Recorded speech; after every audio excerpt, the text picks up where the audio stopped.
Welcome, Virgo. This is Regina from Pacific Tarot getting ready to do your full moon in Capricorn reading.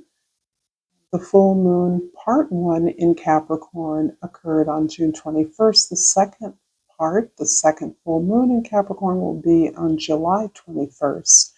It's a rare occurrence, but it is part of the portal of us ushering the last degree of Capricorn that Pluto is transiting, retrograding, and moving forward over for its final closure in Capricorn, wrapping up in towards the end of November of this year.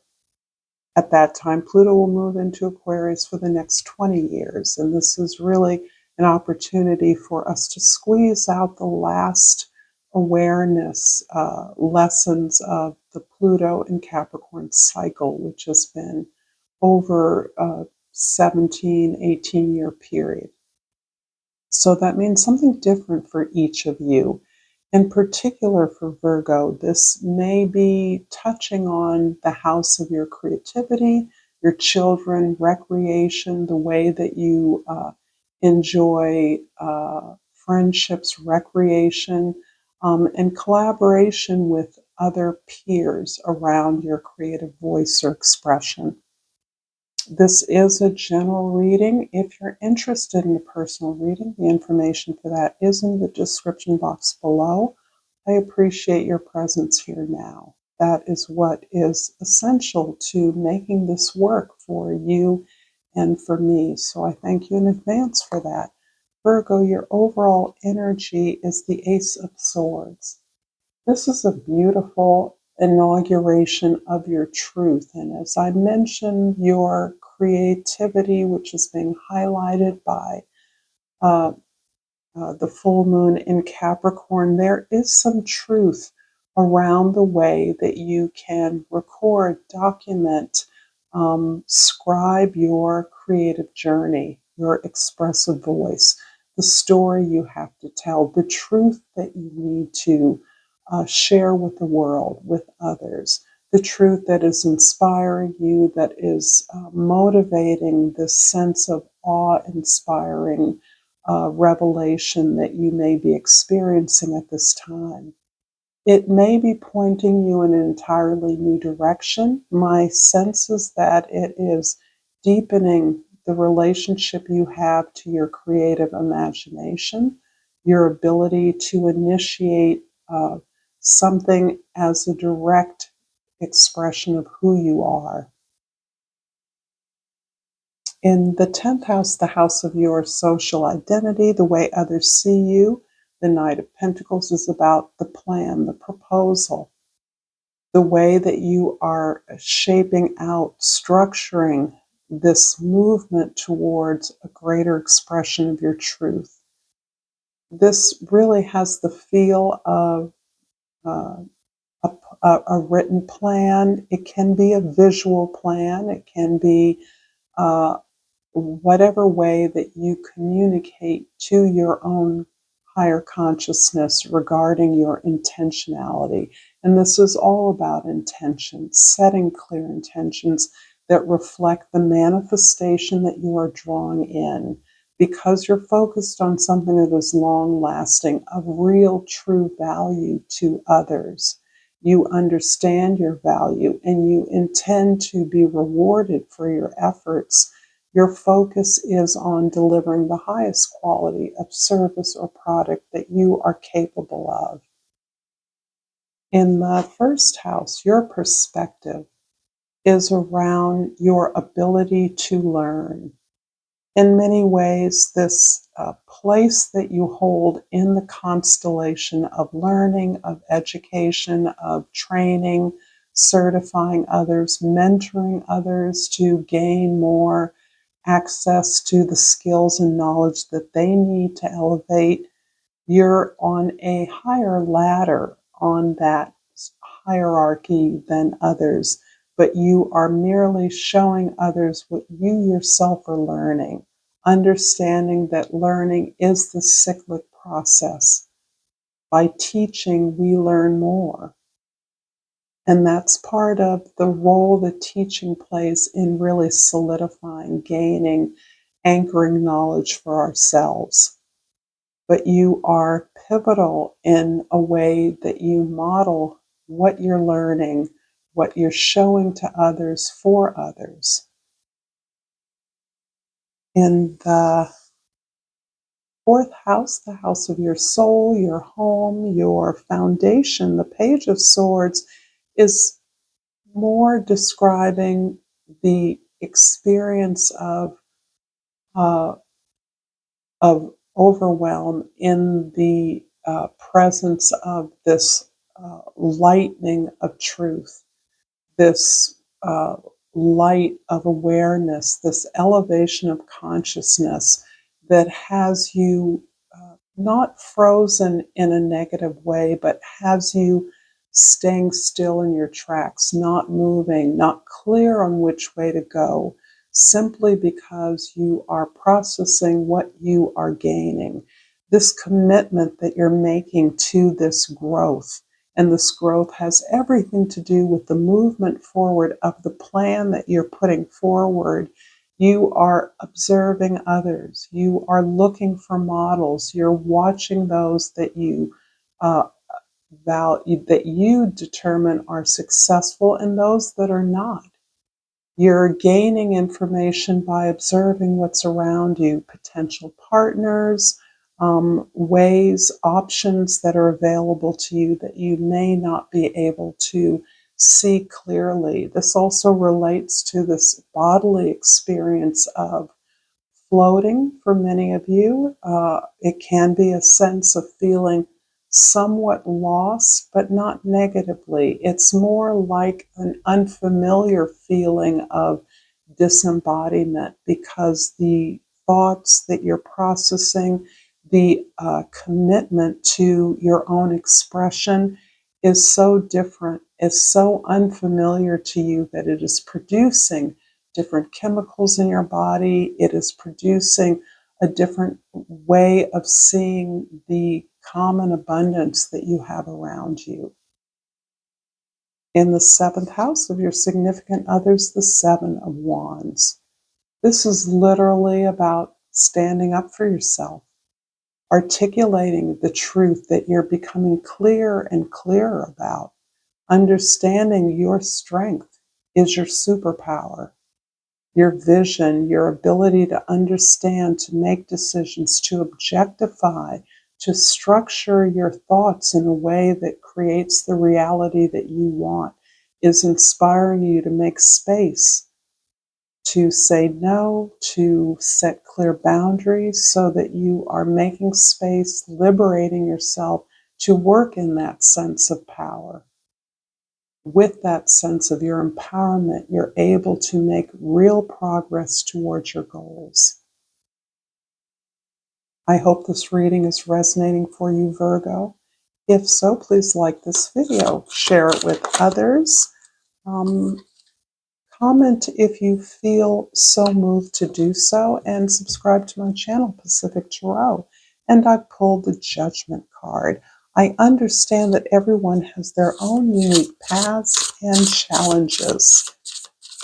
And you are verging on the sense, or clear about your sense of purpose at this point, and really trying to engineer and move forward what that exactly and specifically means for you.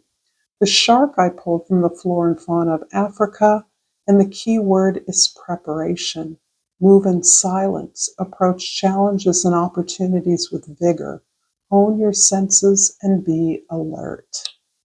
Yes, you're on the verge of something big here. This is a big victory. This is a destiny that you are actuating.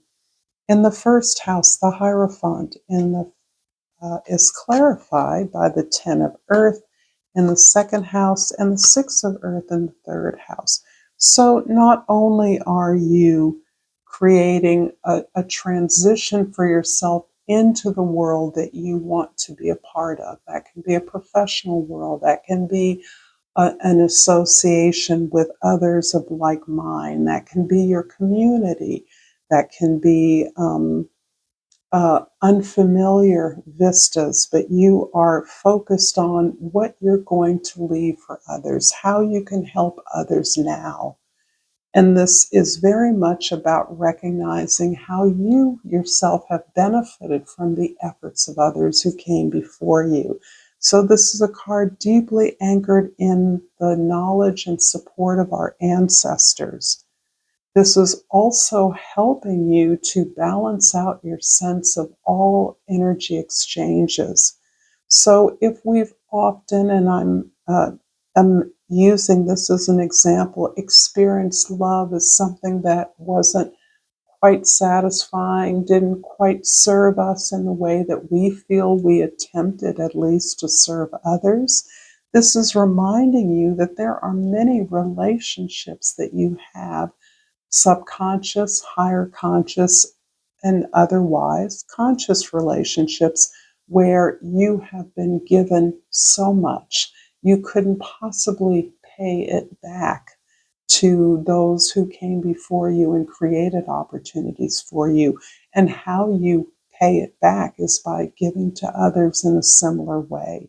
So that's part of the sense of legacy that you're resonating with right now as a high value for you. This is something you now understand you've been privy and privileged. No matter how dark or uneven or unbalanced your relationships may have been, the way you even presently struggle to anchor your relationships in some real tacit agreements so that everything is unfortunately spelled out. And I say unfortunately because for those of you that are romantically minded, there is something about the naming of all parts, the giving voice to your feelings, naming feelings that is somewhat threatening and makes you believe that by naming it, by calling it out, by getting too close, you're going to lose something that you value. This is helping you, I believe, to overcome that sense that you can't say what you truly feel, that you can only be honest with yourself behind closed doors. True as it is important to keep your plans to yourself, to be silent about your intentions, it's also important to be honest with those you care about. The opportunities don't come around to share our love, to express our love to others, no matter where they are on our timeline. And in order to achieve the balance that you're looking for in your own exchanges, it's important that you honor those exchanges from your past. In the fourth house, the Page of Swords is clarified by the Three of Wands in the fifth house and the Four of Water. I'm sorry, not Wands. Four of Water in the sixth house. You have a ton of support, and the support is very specific to your creative process. It's also specific to the joy and pleasure you receive when you're in the zone of your craft, your practice, your profession, the thing that you love and are passionate about doing. It heals you. Working on something you love and care about with others you love and care about, with peers, heals you, soothes you, calms you in a way that also excites you and speaks to your passion. But it's a beautiful dimension of the creative process that doing it is healing, is satisfying, is centering, inspires you to want to know more, to do things differently.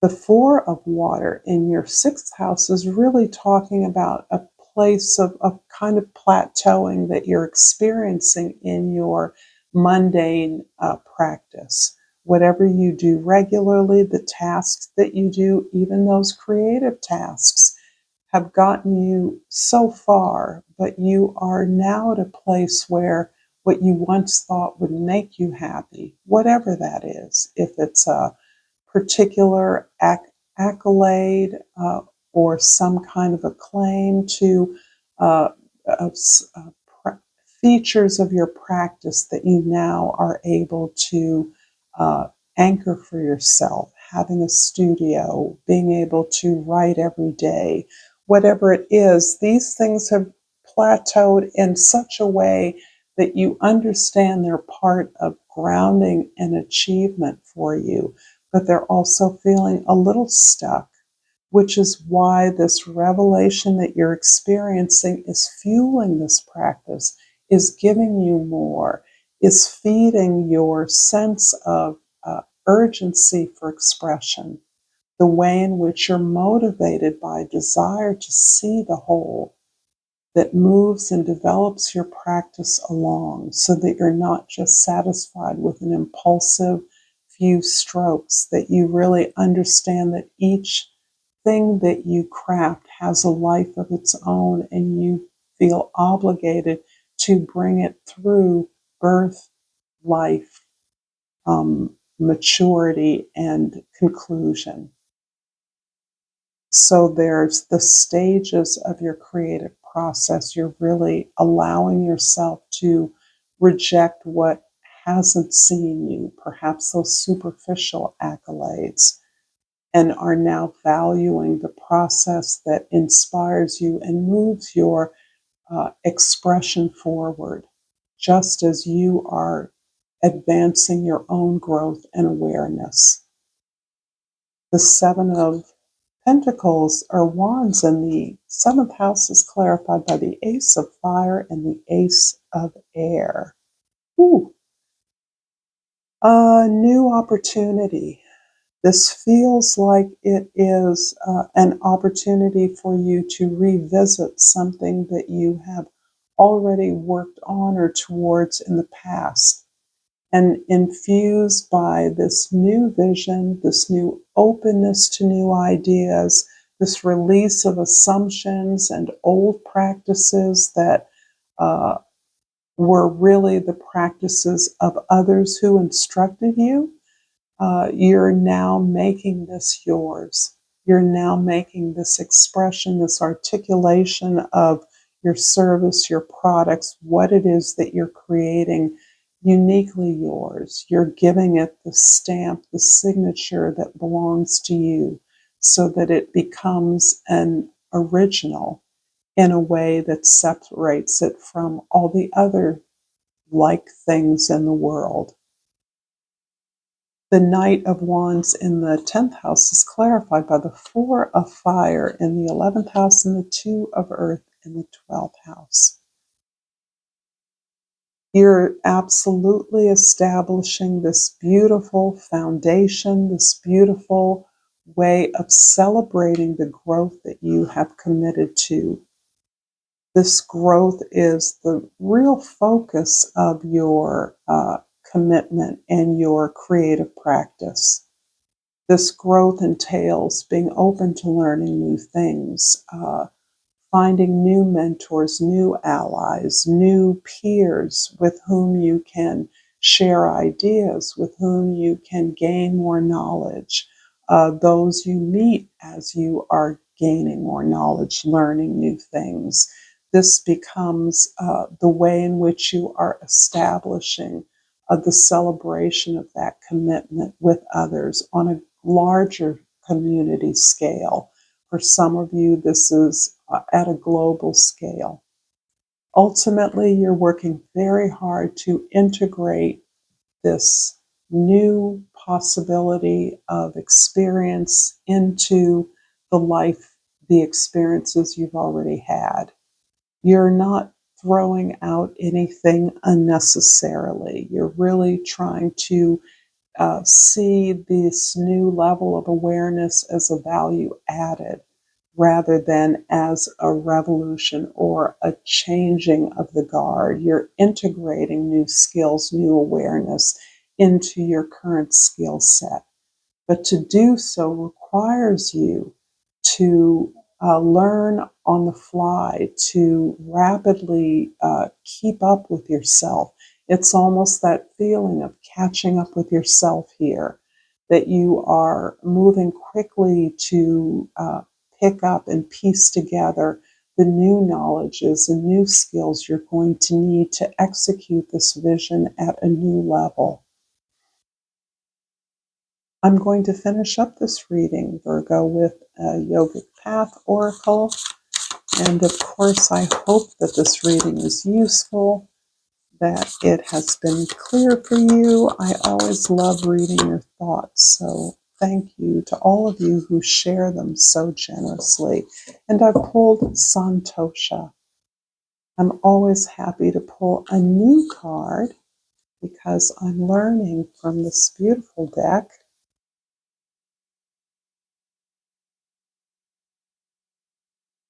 Santosha is contentment.